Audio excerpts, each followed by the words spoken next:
Galnet News Digest, 11th of December 3304. We read the news so you don't have to. In this week's news, Mapping Goldrush begins. Space elf explanation not crazy, claims Philosopher. Hengist's grandson named as Isolationist Figurehead.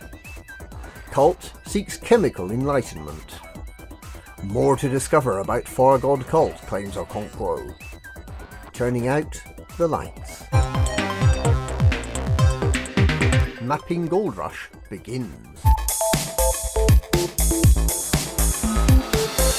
The process of mapping in intimate detail every planet in the galaxy began today, following the remote rollout of an update to Discovery Scanner software. Planets can be mapped to discover areas of interest such as settlements, fumaroles and space pumpkins. But Universal Cartographics is also giving out gold stars to the first person to map each planet. This is the second once-in-a-lifetime opportunity to get your name on a planet. Space elf explanation not crazy, claims Philosopher. The head of a creationist philosophical cult has claimed that despite appearances, it's impossible to blow up asteroids. Philosopher Greg Christopher explains that while it may appear that seismic charges blow an asteroid apart at the fissure lines, what actually happens is that the charges create a smokescreen and a loud noise, under cover of which small teams of space elves remove the large asteroid and replace it with several smaller ones that make it look as though the original asteroid has been blasted apart. He calls this process asset swapping. While this sounds like an incredibly complicated explanation for the observed facts, Christopher explains that the logical principle known as Occam's hair restorer states that just because you find a simple explanation doesn't mean it's right. Hengist's grandson named as Isolationist Figurehead.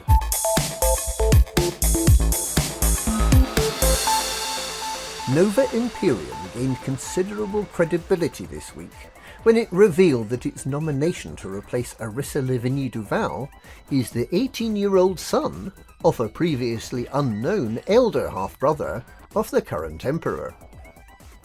Before he died, Emperor Hengist declared Aisling Duval's father Harold, his only legitimate offspring, unfit to become Emperor, and instead nominated his illegitimate daughter Arissa Lavigne.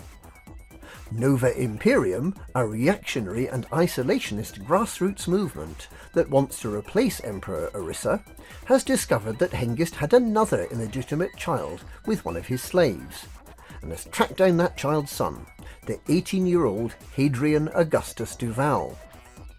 Despite the pretty big clue in his name, Hadrian Duval hadn't realised that he was a direct descendant of the late emperor. Now Nova Imperium plans to put matters right. With Imperator Mordecanticus pulling the strings, the imperial throne is only a short civil war away from would-be Emperor Hadrian's grasp. Cult seeks chemical enlightenment.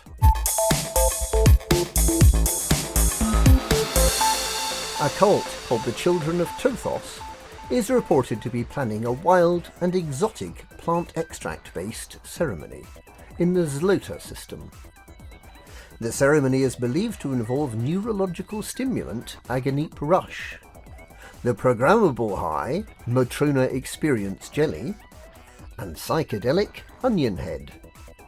And it aims to reveal the true path that all adherents of the cult must take together, towards freedom, and probably also towards the nearest drug rehabilitation clinic. More to discover about Far God cult, claims Okonkwo.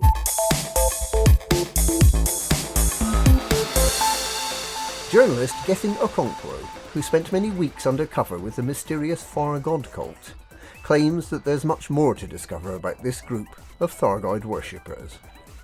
Having recently visited the Far God sites on Etane 4A and 4C, he's expressed his astonishment in finding that the Federal Security Service had also infiltrated the cult.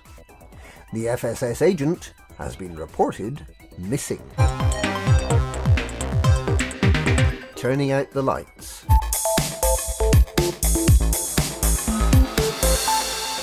The Scottish beef burger flight control system, known as the Big Mac, was withdrawn from service today after only 4 years. The system had proved to be incompatible with the Planetary Approach Suite, leading the Pilots Federation to announce that it would be retired. The last flight of a ship controlled by Mac was earlier today. One Mac commander who recently arrived in Colonia reported, "It's all over. Scanners down, hatch gone, FSD on the blink, Spitfire comes into land. So the chocks are applied to the Mac, and the lights are turned out. The rest is silence." And that's this week's Galnet News. Galnet News, we read the news so you don't have to.